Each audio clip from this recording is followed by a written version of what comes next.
The walls of the old house creaked and groaned as Emily tossed and turned in her new bed. It had been a restless night, filled with strange dreams and a sense of unease that seemed to permeate the very air.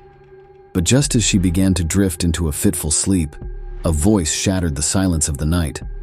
"Sorry, I didn't quite catch that." Siri's smooth, automated tones echoed from the darkness, sending a chill down Emily's spine. Heart pounding, she fumbled for her phone, only to remember that she had turned it off before going to bed. Confusion turned to dread as she realized that the voice was coming from somewhere else, from within the depths of the house itself. With trembling hands, Emily reached for the bedside lamp, flooding the room with light as she scanned the shadows for any sign of an intruder. But the house was empty, the only sound the steady rhythm of her own heartbeat pounding in her ears. Swallowing her fear, Emily ventured into the hallway, her footsteps echoing on the old wooden floorboards as she followed the sound of Siri's voice. As she approached the living room, the voice grew louder, its words distorted and garbled as if spoken from the depths of a nightmare. With a sinking feeling in the pit of her stomach, Emily realized that the voice was not coming from her phone. It was emanating from the walls themselves, as if the very fabric of the house had come alive. Terror seized her as she stumbled backward, her mind racing with 1,000 unanswered questions. Who or what was speaking to her? And why had it chosen this particular moment to reveal itself? But as she stood frozen in the darkness, a sudden realization dawned upon her. An awful, horrifying truth that sent her blood running cold.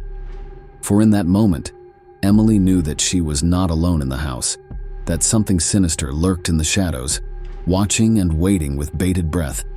And as the voice continued to speak, its words growing more and more incomprehensible with each passing moment, Emily knew that she was powerless to escape the nightmare that had engulfed her. For in the heart of the darkness, something ancient and malevolent had awakened, and it hungered for her soul.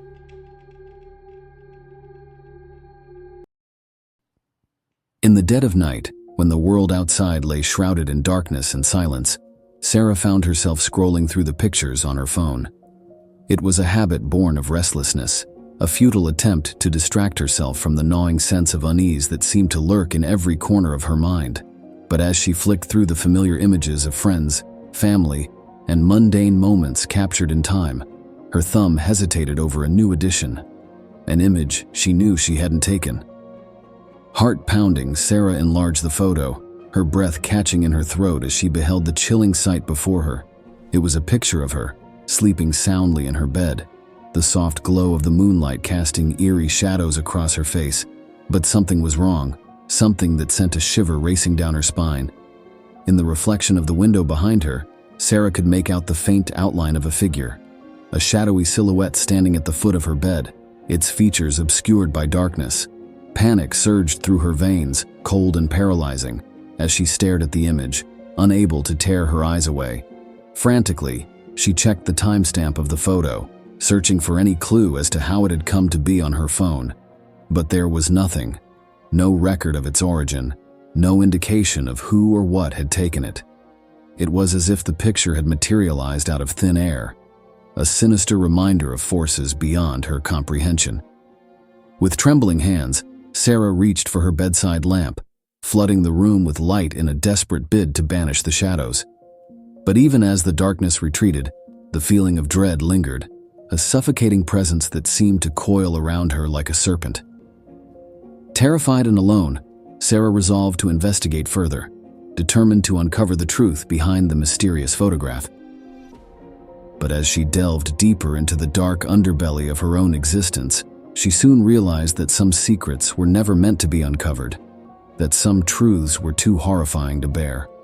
For in the depths of the night, as Sarah lay trembling in her bed, she could sense the presence of something watching, waiting, biding its time. And as she drifted into fitful sleep, haunted by visions of shadowy figures and whispered promises of oblivion, she knew that the nightmare had only just begun. The small leather-bound diary lay innocuously on the desk, its pages stained with the weight of countless secrets and memories. For years, it had been a faithful confidant, a repository of thoughts too dark or too tender to share with the world. But tonight, as the moon cast its eerie glow through the window, something sinister stirred within its pages. At first, it was a mere trickle, a tiny rivulet of crimson seeping from the edges of the diary's cover. I recoiled in horror, disbelief knotting my stomach. Surely it was a trick of the light, a figment of my overactive imagination. But as I reached out to touch the stained leather, a drop of blood fell onto my hand, cold and viscous. Heart pounding, I flipped open the diary, only to find the pages saturated with blood. Words once written in elegant script were now obscured by the dark stains. Panic clawed at my throat as I realized the implications of this unholy phenomenon. My diary, my most intimate confidant, was bleeding. Frantic, I searched for answers, scouring ancient tomes and consulting long-forgotten rituals. But with each passing hour, the bleeding worsened, and with it, my strength ebbed away. Shadows danced mockingly in the corners of my vision, and a chill settled deep into my bones. Time became my enemy, ticking away like sand through an hourglass. Desperation lent me a fevered determination as I delved deeper into the mystery, my mind consumed by the need for answers. But the blood continued to flow, unabated, as if mocking my futile efforts. And then, in the darkest hours of the night, when hope had all but fled, I stumbled upon the truth. The diary was not just a vessel for my thoughts, it was a prison, containing the essence of a malevolent spirit bound within its pages. With each drop of blood it shed, the spirit grew stronger, feeding on my life force to fuel its escape. In a final desperate act, I gathered my remaining strength and performed the ritual of binding, invoking ancient words of power to seal the spirit once more within the confines of the diary. As the last incantation fell from my lips, the bleeding ceased and an eerie calm descended upon the room. Exhausted and drained, I collapsed to the floor, the weight of my ordeal pressing down upon me like a leaden shroud. But as I lay there in the silence of the night, I knew that the horror was not yet over. For somewhere, in the depths of my mind, I could hear the faint whisper of the spirit, biding its time, waiting for its next opportunity to break free.